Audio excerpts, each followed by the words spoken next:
Thank you very much. First of all, a thank you to the Career Foundation for inviting me here and the opportunity to sit amongst friends, experts in their field, and just to go through with you our area of interest in disaster relief. We've heard from Michael and about the Japanese earthquake.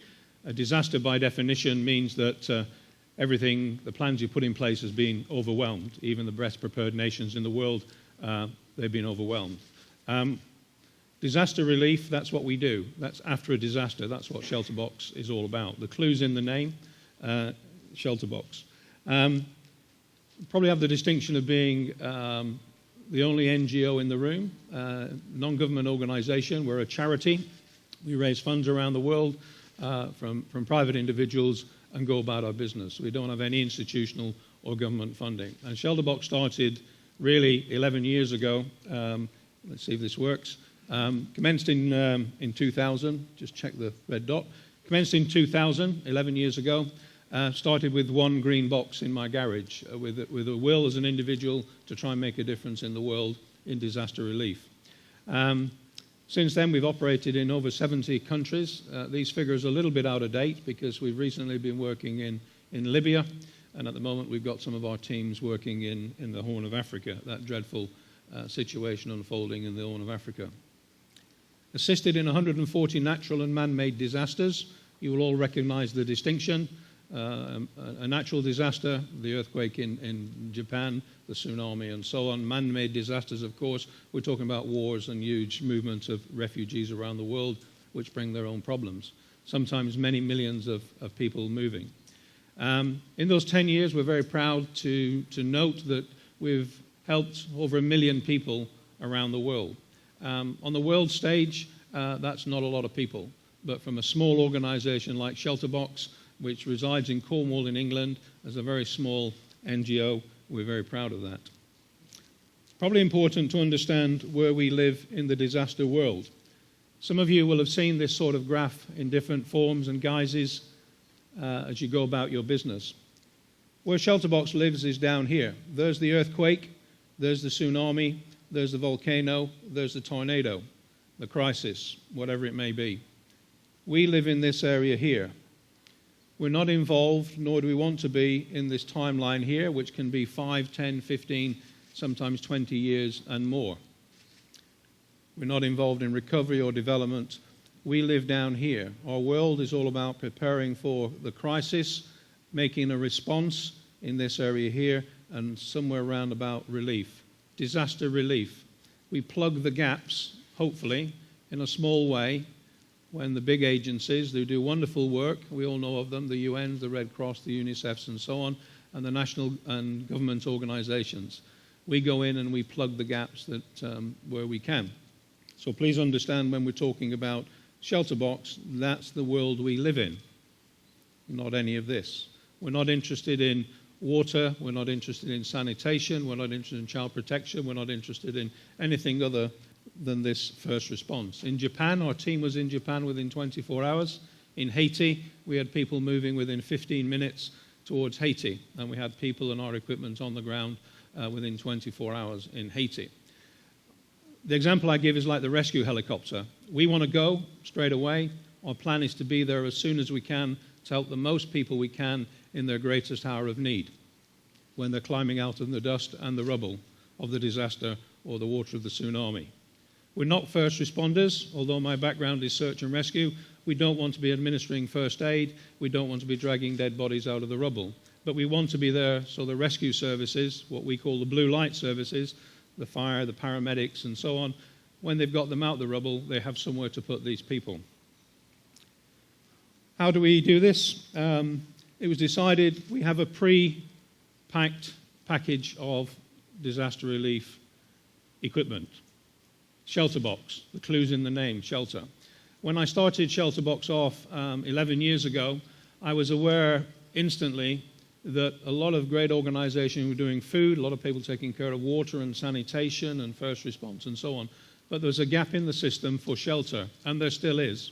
Our friends in Japan now, our friends in Haiti, will all tell you they're moving to the transitional shelter stage, and they will tell you there's a huge gap in the system. Yesterday, UNHCR called for 45,000 tents for the Horn of Africa. It's really sad at this stage that the money and the effort, the expertise we have in the world, we cannot get 45,000 tents to put in the Horn of Africa. As an organization, as a human race, we should be embarrassed by that we cannot get 45,000 tents for the Horn of Africa. In Haiti, we could not get enough tents. Despite the millions, indeed billions of dollars that were available for Haiti, we could not get enough emergency response shelter material. So Shelterbox came in and plugged the gap. This is how we do it, a pre-packaged set of equipment. It's not the answer to everything. At the end of the day, it's just a box with some stuff in it. That's all it is. But we thought this through. Shelter, a tent, state-of-the-art tent. We spent 10 years developing it. I like to believe it's probably the best tent of its kind in the world. In Haiti, we put 300,000 people in these tents in Haiti. A third of the tents that went into Haiti came from our organization in Cornwall. Blankets to keep you warm, some water purification, a wood-burning stove, all basic stuff, some tools, mosquito nets, and importantly, some stuff for the children. It's really simple stuff. But the real issue is down here. We're talking about effective response to disasters. All the planning that our friends do around the world is down here. That's how we prefer. Come and look if you've got some time over the next couple of days at a green box. That's all it is. This is where we've deployed in the last 10 years. So we do have some, I won't say expertise, but we have an area of interest in what we do. In 150 disasters, including earthquakes, tsunamis, volcanoes, floods, typhoons, we've got a little bit of knowledge. We focus on a very narrow area of our work, and we like to do it as well as we can. When we do this, I'll leave that up for you just to muse on the footprint of our organization around the world. And indeed, we had a team in Korea recently, only a small team of 2, just to come over here, look at work with our friends in Korea to see if we could help in the recent flooding. And what we do, we actually send with our boxes a small team, what we call our shelter box response team members. We don't just ship the boxes out, we send them with trained people. Indeed, we've got one in the room. Kim, stand up for me, please, to embarrass you. Kim is one of our shelter box response team members. He's with us. He's originally from Korea, now resides in the US. But Kim, I won't embarrass him. We have 200 of our shelter box response team members around the world. They go through a very rigorous selection and training process. Meet with Kim. He'll tell you what that entails, and spend some time with him and maybe tell you about the box. So they actually go with the boxes to make sure they end up where they should end up, to the people most in need. And Shelterbox is all about logistics, sending good kit with good people as soon as possible to most needy people. People like Kim go. Rather simply and understandably, what we do, we pre-position our equipment around the world. I won't run through the list because Michael tells me I've only got 2 hours for this presentation. Only 2. 2 hours. It's pretty, if you look at the world as we know it, we have them in Panama and we have them as far east as New Zealand, Australia, through the Philippines, Indonesia, in the USA, take care of the Caribbean, Lima, and of course in the Middle East as well. You don't have to be too smart to figure this out. If you're involved in the disaster relief business, pre-position some stock. The real challenge for us, of course, is getting the funding in, because as a charity we have to raise funds from around the world, and that limits the amount of stock that we can position around the world. That's our initial response to a disaster, to move stuff in quickly. And indeed, Kim went from Korea, where fortunately the Korean people were able to take care of the floods themselves and didn't need our intervention. Kim then went on to the Philippines and worked in the floods in the Philippines. How many boxes did you deliver in the Philippines, Kim? Yeah, 400 boxes plus some more, and they came out of our reserve in the Philippines. This is our warehouse in UK. We always have the boxes packed, ready to go. It's a bit like a conveyor belt. If you can imagine a conveyor belt, we raise the funds, we buy the equipment, we bring it in, we pack it, we store it, and then when it's appropriate, we send it out. It's a bit like a conveyor belt. One of the great things about our box, and I really do need 2 hours, but I've only got 15 minutes, so I'll just step through this very quickly. Clearly, the box, because we're in control of it, we can change the inventory in the box. There's obviously an earthquake in Nepal in winter. where there's 10 foot of snow is a different situation than a flood in Sudan in summer. So we can change the contents of the box very quickly in a heartbeat.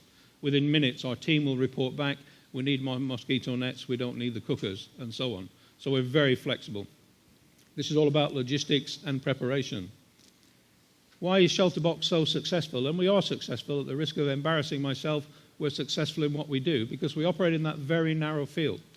I was in Geneva 2 weeks ago with the Red Cross, and they call us super specialists because we specialize on that very narrow field, and we do it as well as we can to complement and supplement our friends who've gone through this planning process and got their infrastructure in place. Of course, where we go in the world, we do, and we have to engage and want to engage, as Michael said at the beginning, with the local communities. What do they want? What do they need? Feed off that information, feed off their local knowledge. Our strengths are keep it simple. Most things in life are very simple. Paralysis by analysis in a disaster, and it doesn't matter whether it's Katrina, Japan, you name it. Anybody who's been involved in a disaster, it's an absolute nightmare. So what we say is we have temporary deafness. We just ignore things and we get on with it. Because the fact of the matter is, in our business, people are dying. People are dying. If we waste a day, people are going to die. So we're quite irreverent sometimes, and we just get on.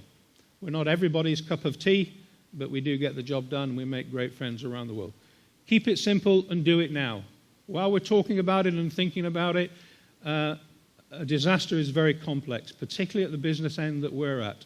In Haiti, when people are coming out of an operating theatre and they're lying in the street and nowhere to go, I need to get my tents there so the medics can put the people in the tents and so on. Keep it simple, do it now. Be flexible. With the best plan in the world, and it doesn't matter what level you're operating at, whether you're at Michael's level or you're the grunt on the ground driving an ambulance. Be flexible. You have to be. That's what disaster is all about. Fleetness of foot, don't be afraid to make that decision, because you'll make that decision what's in front of you. The bridge is down, do I go around it? Or do you park up and do you wait for command to tell you what to do? Fleetness of foot. Partnership and collaborations is the key. We all know that. That's why I'm here. When I came, I was delighted to get the request to come, collaboration. What I'm here to do is to meet with you, collaborate with you, talk about you, see how we can improve certainly what we do as an organization. Collaboration is the key, whether that's with local community, local government, national government, federal government, and so on. Clearinghouse. One of the things that I was in the diving subsea engineering business on an oil rig running an operation, and there was always a conflict of interest, whether you're a welder, whether you're a diver, whether you're a cook, whether you were doing something. So what I'd like to see, and what is very effective when you're having a clearinghouse, if there's an NGO, non-government organization in the disaster relief business, when I've got a policeman standing in front of me saying you can't come past here because there's a roadblock. Why is there a roadblock? Because I've been told to put a roadblock. What I need to do is one phone call to one person who's going to take an overview and say, let them through. So if nothing comes out of this, certainly the disaster experience that I have is if you have a clearinghouse for information, a decision maker, so you can expedite anything. And that doesn't matter whether it's shelter box, medics, fire, rescue, para, moving civilians around. Have a clearinghouse. I'm just going to bore you now with some very simple pictures, not graphs, not numbers. I'm really not interested in the cost per kilometre mile of a 6-week two-wheel truck going through Afghanistan. I'm not really interested in the cost of fuel or the security surcharge. I'm in the business of getting there within 24 hours anywhere in the world. And to do that, we do the normal stuff. And I show some of these slides just to show you the level that we operate at as an organization. Incidentally, how many people in this room had heard of Shelterbox before today? Apart from Kim. Only 1, 2 people, okay? So we've made some new friends today, I hope. In tsunami, in the 2004 tsunami in Asia, we loaded an Antonov 124 with enough material for 40,000 people in one airplane. How many people in this room, including the US government, have ever put enough material in an airplane for 40,000 people? Good. If you need to do it, come and see me. Logistics is all about keeping it simple. I put this in just to show you some of the terrain that we work in. You all know, but after 150 disasters, when I sit in the office and I have the privilege of debriefing all our teams that come back, you can imagine the sort of situations they find themselves in. 1 or 2 slides just to show you that we don't work alone. We cannot work UNHCR. We cannot work without collaboration with these big organizations, these governments, and importantly, the local community. One of our great strengths is when we arrive in a disaster, we engage with the local community, the mayor of the ward in Katrina, which we operated in, whether in China, the mayor of the town. What do you need? Where are the most needy people? Can you help us with translators? Can you help us with transport? Yes, we can. What we find, without exception, around the world, the community want to help themselves. So we work with big agencies. Here we're working with the Red Cross in Haiti. Oxfam in Nias Island, after the earthquake, the tsunami, the 2004 tsunami, that airplane, incidentally, with 40,000 people went into Banda Aceh to help the people in the Asian tsunami. This is another picture working with Oxfam. We hired a boat because we need to take our equipment to the most needy people. And what Shelterbox does, and one of our remits, is to work with the most needy people. Usually they're the furthest away from the airport, and they are up a mountain or they're across a stretch of water. That's not going to stop us, because in a situation where there's 1 million people, as there was in Haiti and many other places, and we can only help 100,000, we want to be helping the most needy 100,000. And they may be furthest away, the furthest away along the supply chain and the logistics chain. We use every means that we can. We tell lies, we steal things, we borrow things. We convince people to lend us helicopters. This is us working with the Pakistani Air Force up in the mountains of Pakistan. Logistics is all about getting your head down and realizing and recognizing that our stakeholders are the people in need and they're furthest away. Another picture just to show you about how we do collaborate. It's not just a question of being ignorant about what's going on. Work with the local authorities, follow the plan. They have a plan. And what happens when we turn up and we say to the leaders of the disaster plan, this is what we've got, this is what we can do, how can you help us? They just love it because we've got, as the Americans said in Haiti, you guys have got stuff. It's a green box, we want to use it. Do what it needs to get it done. You need a tractor, go and find somebody with a tractor. In Haiti, we made a decision to move, in tsunami in Sri Lanka, we made a decision working with the local community to move our stuff up to the northeast corner of Sri Lanka. Tamil tigers fighting each other, so on and so on. You all know the story. And bridges were down. So what?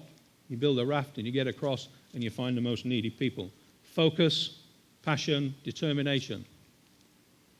In Pakistan, most needy people, we found out talking to the local community, we're above 8,000 feet, 9,000 feet up in the mountains.